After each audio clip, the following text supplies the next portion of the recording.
হুগলিতে অসংগঠিত ক্ষেত্রে শ্রমিকদের মানবাধিকার সচেতনতা ও সামাজিক সুরক্ষা সম্মেলন হুগলির ডানলপ ময়দানে অত্যন্ত সাফল্যের সঙ্গে অনুষ্ঠিত হলো। অসংগঠিত ক্ষেত্রে শ্রমিকদের মানবাধিকার সচেতনতা ও সামাজিক সুরক্ষা সম্মেলন 2026। এই সম্মেলনে 20,000-এরও বেশি শ্রমিকের উপস্থিতি লক্ষ্য করা যায়, যাদের সিংহভাগই ছিলেন রেলওয়ে মাল গুদামের শ্রমিকরা। সম্মেলনটি যৌথভাবে আয়োজন করে ভারতীয় রেলওয়ে মাল গুদাম শ্রমিক ইউনিয়ন এবং ভারতীয় লেবার ইউনিয়নের পক্ষ থেকে। সম্মেলনের উদ্বোধন করেন সভাপতি ডক্টর পরিমল কান্তি মণ্ডল। বক্তব্যে তিনি অসংগঠিত ক্ষেত্রের শ্রমিকদের দীর্ঘদিনের বঞ্চনার কথা তুলে ধরেন। ন্যূনতম মজুরির অভাব, সামাজিক সুরক্ষার সংকট, স্বাস্থ্য পরিষেবার অপ্রতুলতা এবং আইনি স্বীকৃতির অভাব। ডক্টর পরিমল কান্তি মণ্ডল, ডক্টর পরিমল কান্তি মণ্ডল, ডক্টর পরিমল কান্তি মণ্ডল। এই সমস্ত সমস্যার বিরুদ্ধে ঐক্যবদ্ধ আন্দোলনের আহ্বান জানান তিনি। সম্মেলনের প্রধান অতিথি ছিলেন জাতীয় মানবাধিকার কমিশন সদস্য প্রিয়াঙ্কা কানুনগো। বিশেষ অতিথি হিসেবে ছিলেন টিইউসিসি জাতীয় সাধারণ সম্পাদক শ্যামাপ্রসাদ তেওয়ারি।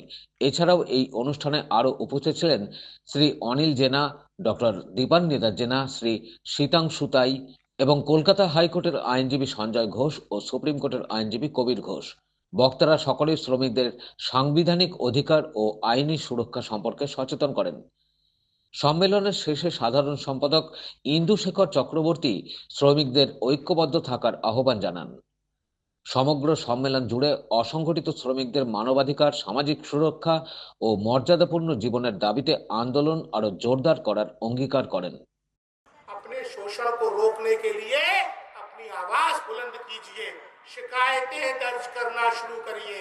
और ये जैना साहब जैसे अधिकारी जो भारत सरकार ने बिठाए हैं, अगर ये भी आपकी शिकायत ना सुने तो मुझे शिकायत दीजिए, और अगर मैं भी शिकायत पे काम ना कर सकूं तो प्रधानमंत्री की वेबसाइट पर मेरी भी शिकायत करिए, लेकिन अपनी आवाज को बुलंद करिए।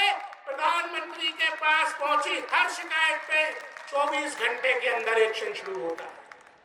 हम लोगों की अकाउंटेबिलिटी है, हम लोगों से सवाल पूछा जाता है कि प्रधानमंत्री ने 24 घंटे पहले शिकायत भेजी थी, आपने क्या काम किया, जवाब दो, बताओ। सरकार बड़ी पारदर्शिता के साथ काम कर रही है। हम सब मजदूरों के मानव अधिकारों के संरक्षण के लिए कटिबद्ध है, संकल्पित है। রাষ্ট্রীয় মানবাধিকার আয়োগের যে শিকায়ত ফর্ম রয়েছে সেখানে আপনারা প্রত্যেকে রেজিস্ট্রেশন করবেন। যারা রেজিস্ট্রেশন করেননি তারা কিন্তু করবেন। প্রোগ্রাম আমাদের খুব বেশি সময় হবে না, কিন্তু রেজিস্ট্রেশন করে অবশ্যই যাবেন। হুগলির ডানলপ থেকে রাজেশ দেবনাথের রিপোর্ট, খবর নিউজ 6।